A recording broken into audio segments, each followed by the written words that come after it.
I'm fascinated by how under the radar the Steelers and Roethlisberger seem to be in a lot of people's eyes right now. If Roethlisberger comes back and is close to what we've been accustomed to from him, what are the Steelers in your mind?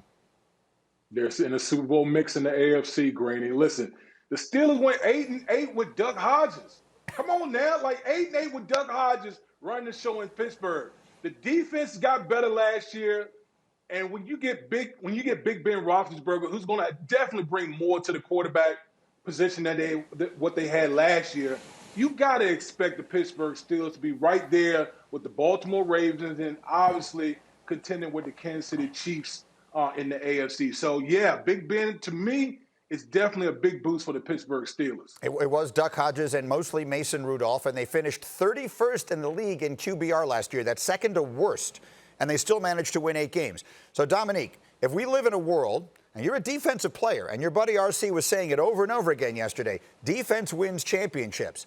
Is that still the case? If Roethlisberger is merely good with a great defense, is that a Super Bowl recipe in 2020?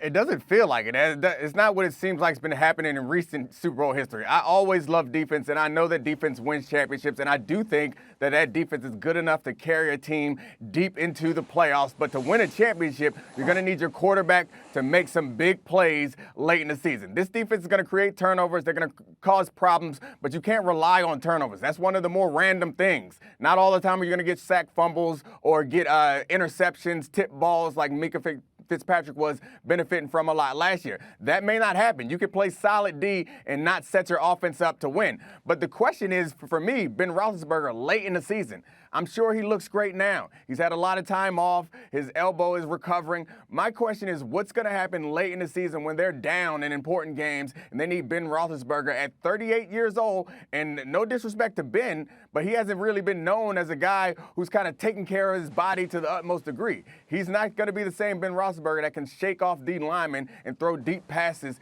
in week 16, 17, or deep into the playoffs. I'm not so sure about that. I think he'll be good to start the season, but we'll see how he plays late in the season, especially without the weapons like AB and Lev Bell, those type of guys that they can rely on. Very simply, Mike Tannenbaum, question couldn't be easier. Are the Steelers a legitimate Super Bowl contender in your mind?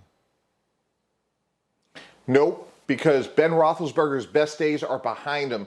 And you think about 38 years old, made millions of dollars, coming off of major surgery. There's going to be some consequential play where he's going to avoid contact or just want to protect himself. I saw it firsthand, Green. I saw it with Vinny Testaverde. I saw it with Brett Favre. I saw it with Jay Cutler of the Dolphins.